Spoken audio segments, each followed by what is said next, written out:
addicted to this thing right now.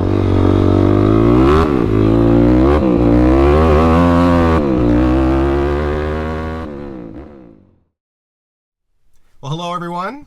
I just got to Illinois Power Sports. I'm going to be picking up the YFZ today. It's got the clutch basket mod, and it also has a new Vortex ECU, so I'll be talking to Jay here shortly, and he'll be explaining everything that all was done to it. And hopefully that off-idle bog that a lot of us deal with when modifying these YFZs is fixed. So we will cover all that in this video. Illinois Power Sports is a premier destination for all your off-road performance and tuning needs. Their shop is located west of the Chicago suburbs next to Sycamore Speedway. From fully custom builds to basic bolt-ons and dyno tuning, Jay and his team strive for perfection with every project and are willing to work with any budget. I more than recommend their business and will continue to utilize their services long into the future. All right, so we're in the dyno room here with Jay, and he's going to walk through all the new stuff that we did to the YFZ. Initially, we set the quad up with a Power Commander 5. Kind of wanted to try the PC5 since there's some mixed reviews on it. The quad ran absolutely awesome under power, high RPM, even in the mid-range too.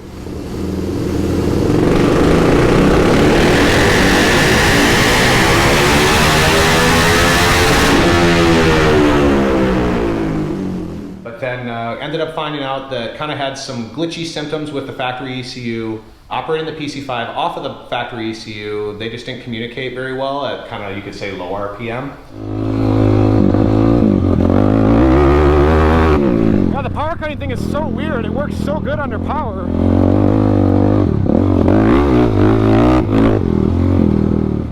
Like we had said, the quad ran super well on the PC5. It was just the low RPM drivability that had hiccups now and then. We're going to look through all the numbers that we had from start to beginning with the YFZ here, from the very base stock power run with the PC5 through all the PC5 modifications like adding the pipe and adding the FCI intake, and then we will finish up with the new numbers with the Vortex and showing some of the benefits. So red is the stock. Blue is just putting on the pipe, no tuning, that's just putting it on. The green is leaving the pipe on and putting on the intake. And the yellow is fully tuned combination with the Power Commander. And then the dark blue is the Vortex. Oh, okay, the Vortex is added to this. I didn't realize that. That's why it has the longer RPM limit. Oh, that's right, that's right. You extended the red line here. RPM limit is at 11.2 now instead of like 10. 11.2, wow. Yes. You shouldn't really ever hit the rev limiter, because by the time you hit the rev limiter, you're so far down on power that you're just... That I would probably instinctively already upshift. You should have upshift, yeah. When you feel the machine lay down, shift. One thing I noticed is that the Vortex is making more power down low and a little bit up in the mid-range. It pretty much mirrors on top, 1/10 of a horsepower, but down low it should make a big difference. Yeah, that's going to be awesome to see. I mean, that's right off the hit, right off idle. Yes, that's starting the run at 2,500 RPM. Is that pretty typical for a big 3 setup on a YFZ, or do you see more number or a higher number with a different pipe combination or anything? No, that's a good number. Yeah. We'll do a stock overlay with the end result here and kind of show the new numbers. And this is just big 3. Green is stock. Green is stock, look at that. And then we got red and blue here showing the Vortex and the PC5. You can see the extra rev range here of the Vortex. And then that low end drivability in the blue line, it's going to just take off a lot better off idle. So it's cool to see the gains though across the board. I mean, this is just a pipe and an intake essentially. I mean, obviously the tune is a big factor, but for physically changing the quad, there's a lot to open up. There's a lot of potential just waiting on these things. So, yes. Wow, sweet. So with the Vortex, we can actually watch the coolant temperature. Oh, wow. And know where it's at and how much fuel it's adding on based on coolant temperature or not, or taking away. We try to do our tuning at about 150, so you can make the tune more accurate when you know what your temperature is, so you're not, the factory computer, which is gone, obviously, is not adding or subtracting fuel with the trim percentage. So we try to take all the factors out that we can when we're tuning. And this is kind of a benefit only found with the Vortex. Right. You can't do this. Show you more information. You can't see. Shows you charging system voltage. It's got an intake air temperature gauge, exhaust coolant temperature, the barometric pressure, your map sensor, your TPS, and your injector cycle duty. And you can watch all that while you're tuning. All in real time. Yes. That's super cool. This does all diagnostics now internally. So you can even pick different teeth to pick where you want to see where your injector would start getting radical cams and stuff like that. You can change what tooth that it picks up the signal on the fire. Is this, so upon further modification, this is definitely probably a better tool to have? Yes. To dial in the quad. So that's another thing to think of if you're making this investment up front just to do the big three or just to pipe your quad. Right. You know, if you want to do a rebuild a couple years down the road and add some more power, you're going to have a little more tunability with the Vortex. So that's another long-term price point which will help pay for itself. One other thing that we did do is the clutch basket mod. Not to go way down the rabbit hole here, but the OEM clutch baskets in here it's a 3-bolt setup, right? And now we've replaced it with an 8-bolt basket. It's just supposed to be stronger and more durable, and unfortunately there's been a handful of customers with these new YFCs having these OEM baskets explode. So if that happens, it's not good, and this was kind of a fix for the future just in case. There's no guarantee that this is going to happen to you. So if you want a quick fix to these, you need the 2009 to 2010 8-bolt basket, and then also the thrust washer, you called it? That We goes on changed back? the washer between the hub and the basket. It is a larger diameter compared to the newer ones. So yeah, that's really all you need is a outer clutch cover gasket, basket, and the washer. Okay. And all the rest, if you want to keep the slipper clutch, it all bolts right in. You know, you can, if you like the slipper, you don't have to convert to conventional with that system either. Okay. One thing I did notice is when you go to crank it first thing in the morning, like it'll crank like maybe 3.5 seconds. All the rest of the day, like you hit the button, it fires Just right off. Is that how it was stock too? I'd say so. Okay. Yeah, So- it wasn't always right off the bat, right off the get-go. I didn't, so this is cold now, like you can see the temperature is 70 degrees, that's what it is in here, like there's no heat in the motor. I did that first thing this morning. I'd say let's fire it up. I won't make a pass, but let's just fire it up. Yeah. And this is where the little yellow box is. You can kind of see the Vortex barely under there. Yep. Yeah, this is where the factory ECU goes. So there's, I guess you could say the computer controlling everything back here. So.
We'll let it warm up a little bit. Start it up right there, yeah. This is the first YFZ you've tuned and done with the Vortex. So you haven't done anybody else's yet. I feel honored. I'm really glad you have the software now. That's really cool. We'll see if I remember how to ride it. Wow. All right, first ride with the Vortex. Whoa, definitely snappier off the throttle.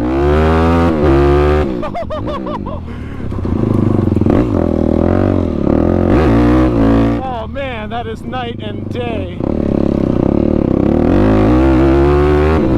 Wow.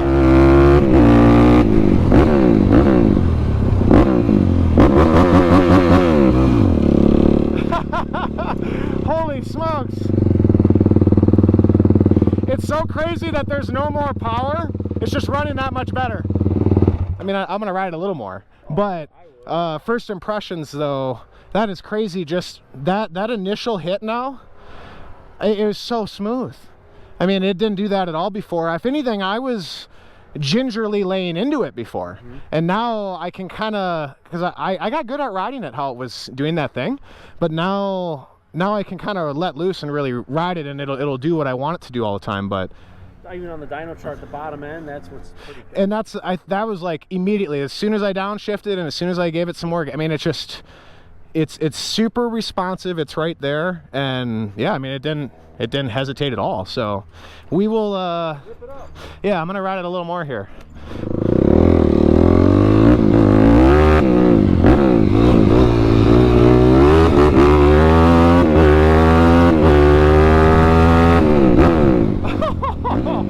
Man, it has never ran like that. It is running so good. That is unbelievable.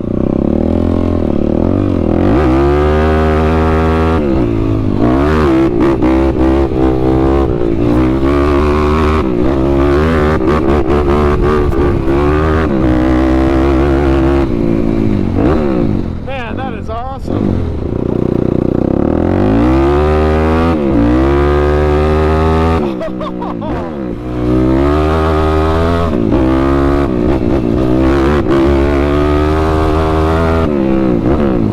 I am shocked, dude. I'm like speechless. Man, that is so fantastic.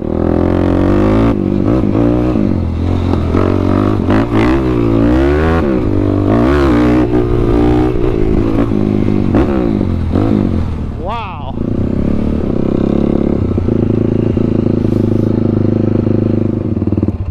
Wow. I got like the shakes. I'm pretty shocked, honestly. I mean, I expected it to run really well, but it's never ran like that.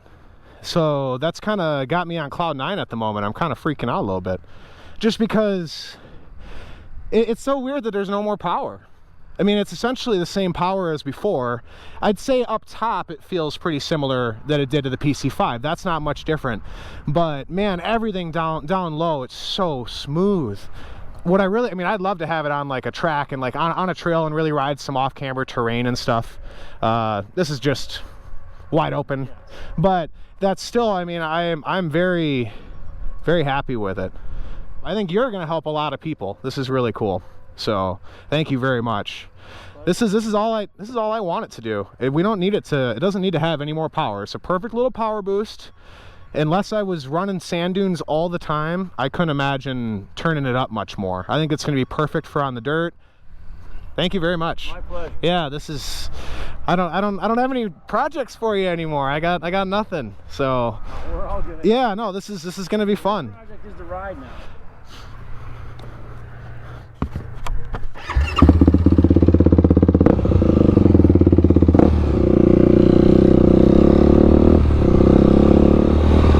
Addicted to this thing right now.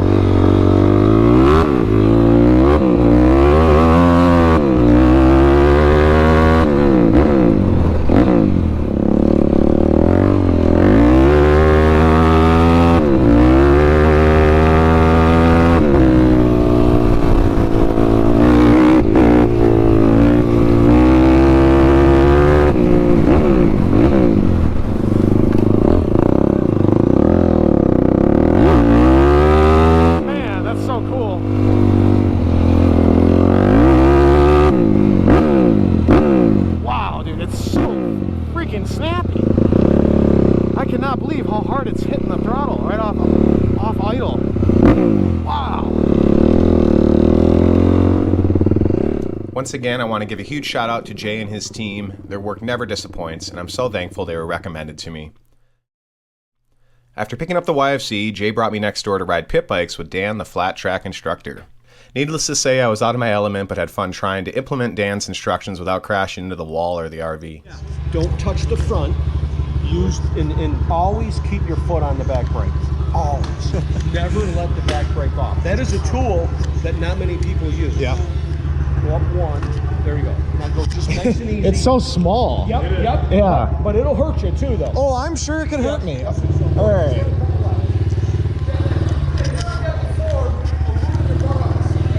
Well, I saw you doing it. You were coaching me. Yeah. So just move up just a little bit. A little bit more? Right there. Right there. Go ahead. Try it. Nice and smooth. Nice and smooth. Nice. Oh, off of it? Yep. Don't Take it use off. that front brake right now, but I like that you're a one-finger front brake. Well, that's mountain biking. You're right. I shouldn't. Touching it right now. That's probably why I crash bikes. It's because I grabbed that thing. Yeah. Yeah, I should probably never grab it. Yeah. Do a couple of laps. You should come. All right. Very nice. Nice. So don't look at it. Whenever you look, Oh, that's right. That's right. That's right. Look, yep. Keep your eyes open. Keep your eyes open. Okay, now turn your head, Pete. Look where you want to go. Look where I want to go. Look where you want to go, Pete. Head up. There you go. Whoa. Nice and smooth on that front, Pete. So don't fear. If you're going to get right behind Joe, just follow Joe's wheel. You know what? I like that idea. Kind of emulate Joe's body position. Don't look right at him, but you're going to kind of see him. Very nice. Nice. You like him in the see. You must be a banshee rider. Take the entry wide. Now the exit by the tire. There you go. Whoa. Move on to the seat. You're too far back. You're fighting balance. There you go. Turn the bike. Whoa. This is exhausting. Yeah. I'm getting tired, dude. I'm getting tired. Good jam. Our motorsports community is full of so many awesome people, and I hope you guys enjoyed today's video. Thank you, as always, for watching all my videos and supporting my channel. You guys buying merch and parts off our website help make it all happen, and we are so grateful. Until the next time, ride safe, and we'll catch you on the next one.